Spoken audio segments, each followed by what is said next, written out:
Hello, welcome back to another video Divya things. ఈ రోజైతే మా బావ ఉసిరికాయలు తీసుకొచ్చాడు అడవి నుంచి. అదైతే ఊరగాయ పెడుతున్నాము. అది ఎలా పెట్టాలో చెప్తాను, చూడండి. ఇప్పుడైతే వాటర్ అయితే పట్టుకొని బాగా వాష్ చేసుకోవాలి. బాగా వాష్ చేసుకొని వంచేసుకోవాలి. క్లాత్ మీద అయితే వేసేసుకోవాలి. ఇలాగా బాగా అయితే ఆరేటట్టు తుడుచుకోవాలి. తుడుచుకొని బాగా ఆరబెట్టుకోవాలి. ఆరబెట్టిన తర్వాత మనం ఘాట్లు అయితే పెట్టుకోవాలి. ఇప్పుడైతే బాగా ఆరిపోయాయి. ఇప్పుడైతే మనం అయితే ఘాట్లు పెట్టుకోవాలి. ఎలా పెట్టుకోవాలంటే ఇప్పుడు షాక్ తీసుకొని ఇలా అయితే పెట్టుకోవాలి. రౌండ్ గా పెట్టుకోవాలి. ఎందుకు పెట్టుకుంటామంటే ఉప్పు కారం బాగా పట్టేసి మన టేస్ట్ గా ఉంటుంది కాబట్టి. ఇట్లాగే అన్నిటికీ పెట్టుకోవాలి. ఇప్పుడు అన్ని అయితే ఘాట్లు అయితే పెట్టేసుకున్నాము.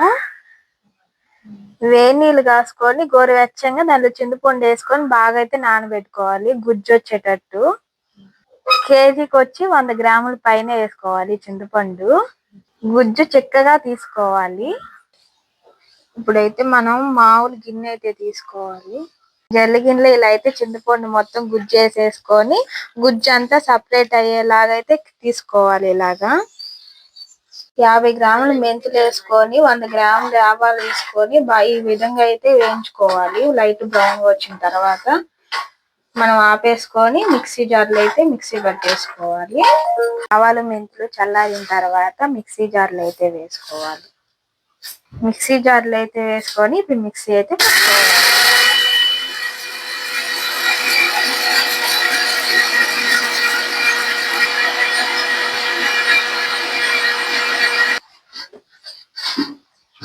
ఇలా అయితే మెత్తగా అయితే పౌడర్ లా అయితే చేసుకోవాలి. స్టవ్ వెలిగించుకొని బాండ్లు అయితే పెట్టుకొని కొంచెం నూనె వేసుకొని చింతపండు గుజ్జు అయితే తీసుకున్నాం కదా అదైతే వేసుకోవాలి.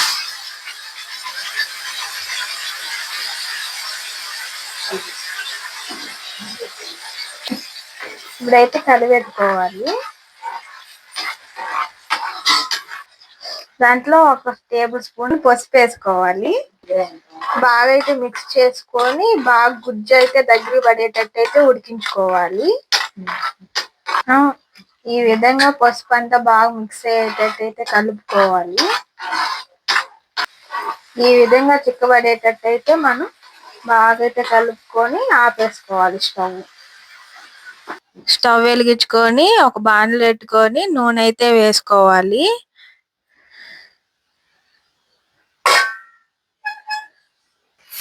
నూనె వేడయింది. వేడయ్యాక మనం ఘాట్లు పెట్టుకుని ఉసిరికాయలను అయితే వేసుకోవాలి.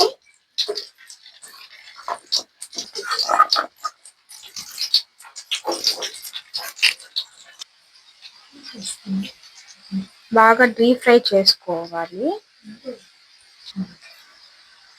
ఇలాగా బాగా ఎర్రగా వచ్చేటట్టు ఫ్రై చేసుకొని అన్ని పక్కనైతే పెట్టేసుకోవాలి.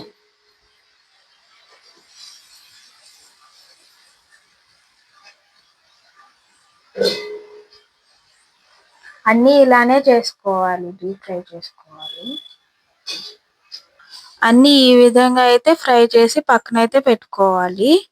అదే నూనెలో ఎండుమిరపకాయలు ఆవాలు అయితే వేసుకోవాలి.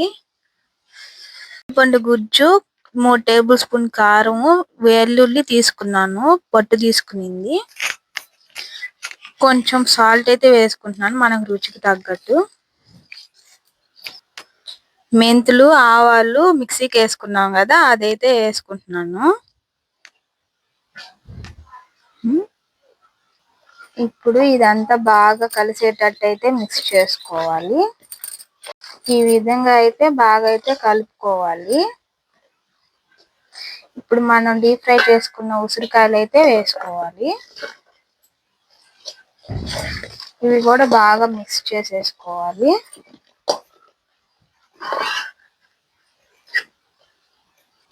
ఈ మసాలా అంతా ఉసిరికాయలకు బాగా పట్టేలాగా కలుపుకోవాలి.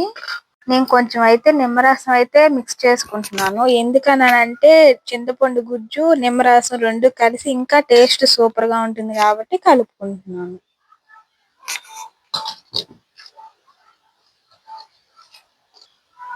ఇందాక ఉసిరికాయలు వేయించుకున్నాను కదా, ఆ నూనెలో తిరగమాత వేసుకున్నాను కదా, అది గోరువెచ్చంగా అయ్యేదాకా వేసుకుంటున్నాను.